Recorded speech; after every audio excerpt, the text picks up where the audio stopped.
Rush Limbaugh, the highly influential American talk show host, has died. He was 70. He'd been suffering from cancer.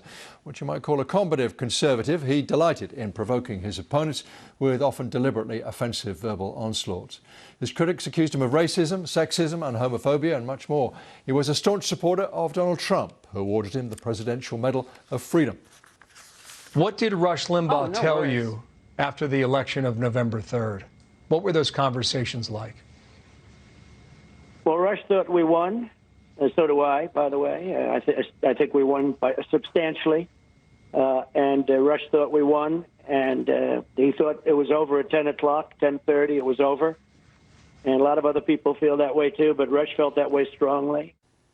Mr. Trump making that unfounded claim. Again, I spoke to Paul Fahey, media reporter with The Washington Post, about how Rush Limbaugh was so massively influential.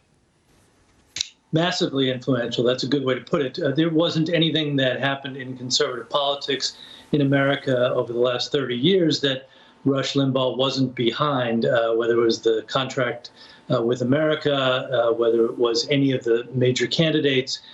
His stamp of approval was on it. So he was very, very influential. There are not many people, are there, that you can call a racist, sexist, misogynist bully without fear of lawsuit or contradiction, but actually he revelled in that persona. He was deliberately a provocateur. Was it in any way an act, a persona, or was that him? I think it was partly an act. I mean, he considered himself an entertainer insofar as it's entertaining to insult people. His career as an insult entertainer goes back before he became a political commentator to when he was a DJ on a top 40 music station in various places in America. And so he sort of honed that act where people would call in, he would insult them, and then he'd play a record.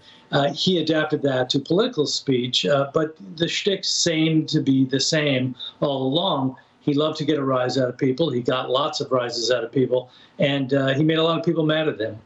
Yeah, that shtick went as far, I think, as reading out the names of people who died with AIDS to sound effects of people clapping and cheering. It's hard to compute that. Yeah, he did a number of things that made people very angry. I think that his Waterloo was when he insulted a college graduate student who had advocated before Congress for insurance coverage of women's birth control. He called this young woman a slut. He called her a prostitute, and that brought the roof in on him. There was an advertiser boycott, which lasted for some months. He had to apologize for that, which was rare for Rush. And he lived it down, but not before some damage was done. But despite all that, perhaps because of all that, he was a kingmaker, wasn't he? Not least for Mr. Trump, who we heard just now talking about him. There's a story, I think, that George H.W. Bush was so frightened of his influence that he invited him to sleep in the Lincoln bedroom, carried his bag up the stairs of the White House. Yes, he did. And that story is interesting because George H.W. Bush was not Rush Limbaugh's kind of guy. He was an elder, patrician, moderate Republican. You draw the line all the way to Trump, extreme right.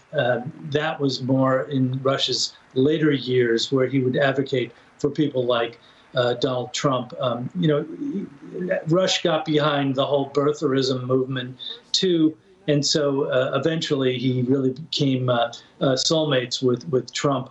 The peak of that, I think, was in October, right before the election, where Limbaugh had Trump on his radio program for 2 hours, extolling him, praising him, letting him say whatever he wanted, complete nonsense.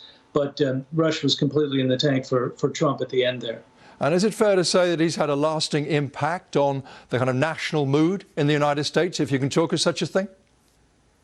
Yes, and I think actually it goes further than that. I think when people sit around and argue now, they are doing something that Rush Limbaugh in some ways pioneered.